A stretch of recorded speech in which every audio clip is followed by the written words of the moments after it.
हरिओम सभी को। आज हमारे साथ है उमा केडिया जी मुंबई से।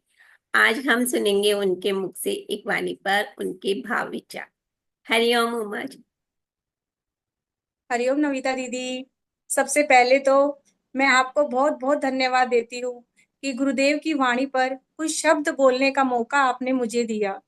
और उनको इस बात का भी आपको बहुत बहुत धन्यवाद देती हूँ कि आप अपने YouTube चैनल के द्वारा किस तरह से हम सत्संगी बहनों के कोई भी गुरुदेव की वाणी पर उनके द्वारा कहे गए विचारों को जन जन में पहुंचाने के लिए कैसे अग्रसर हुई है।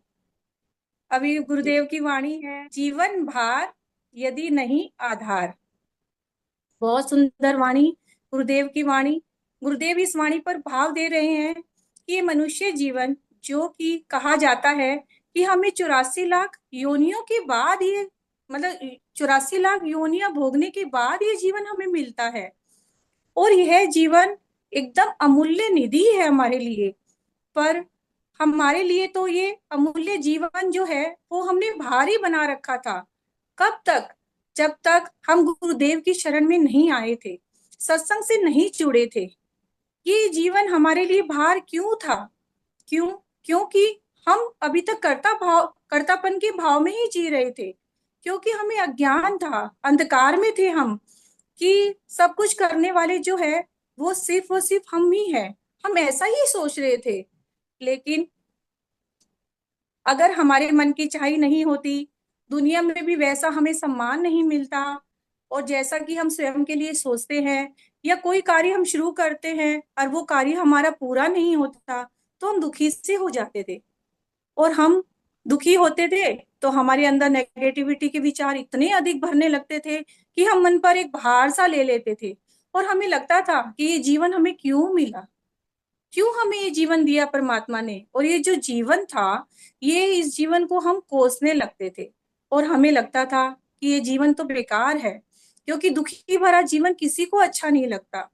लेकिन जैसे ही हम सत्संग से जुड़े, गुरुदेव की हम शरण में आए, तो जैसे कि हम एक नदी है, उसको अगर हम पार करना चाहते हैं, हम नदी का एक किनारे से हम दूसरे किनारे पर जाना चाहते हैं, तो नदी जो है वो हमें कब तक भार लगती है? वो नदी हमें तब तक ही भार लगती है जब तक कि हमें कोई आधार नहीं मिलता। लेकिन अगर हमें एक छोटी सी नाव का भी आधार अगर हमें मिल जाता है, तो हम कैसे उस नदी को आसानी से पार कर लेते हैं। तो वैसे ही अगर जीवन में भी हमें सदगुरु का आधार मिल गया, जीवन में, हमारे जीवन में सत्संग मिल गया हमें, तो अब ये जीवन जो है वो भार नहीं लगता।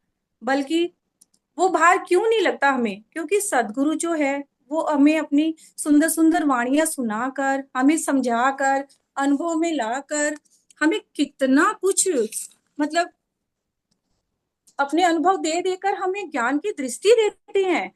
हमें दृष्टा भाव में जीना सिखाते हैं कि हमें कैसे जीना है, कौन है हमारा सब कुछ करने वाला। तो मतलब गुरुदेव ही हमें इस बात का एहसास दिलाते हैं कि हम तो कुछ भी नहीं है इस दुनिया में। सब कुछ करने वाला सिर्फ और सिर्फ वो एक परमात्मा ही है। हम तो केवल उसके एक खिलौना है, और केवल एक निमित्त मात्र ही है। सब कुछ करने वाला वो परमात्मा है। तो हम फिर किस अभाव में जी रहे हैं कि हम सब कुछ करने वाले हैं? तो सदगुरु की शरण में आकर ही हमें इस चीज का एहसास हुआ कि सच में हम कुछ भी करने वाले नहीं है। सब कुछ करने वाला वो परमात्मा ही है। सबका करता धरता सिर्फ और सिर्फ वो ईश्वर ही है। तो इसलिए जो भी कार्य करे वो उस परमात्मा को अर्पित करते जाए, समर्पित करते जाए, और हंसी खुशी सब कार्य करते रहे, तो हमारा ये जो जीवन है वो भार ही नहीं रहेगा।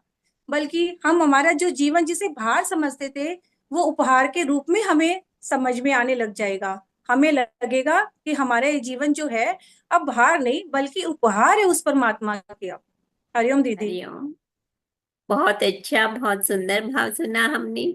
और मुझे इ- इन भाव विचार में से ये भाव बहुत अच्छा लगा कि जीवन भार है यदि न हो आधार।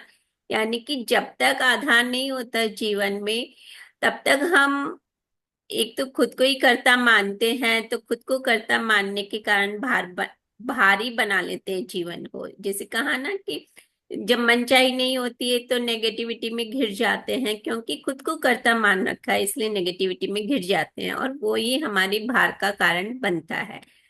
और बहुत ही दूसरा अच्छा। उदाहरण देके बताया कि हमें नदी पार करनी है तो नाव का आधार हमें नदी पार करा देता है। वैसे ही है कि इजी हो जाती है वो नदी पार करनी हमें।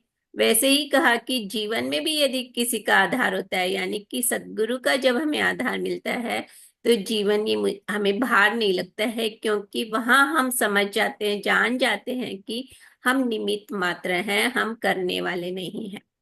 इस तरह ये भाव बहुत ही अच्छा लगा। आपको कौन सा भाव अच्छा लगा, आप कमेंट बॉक्स में जाके बता सकते हैं, और आपके अपने भाव विचार भी वहां व्यक्त कर सकते हैं। और आप चर्चा के लिए भी इस प्लेटफॉर्म के पर सादर आमंत्रित हैं। Thank you.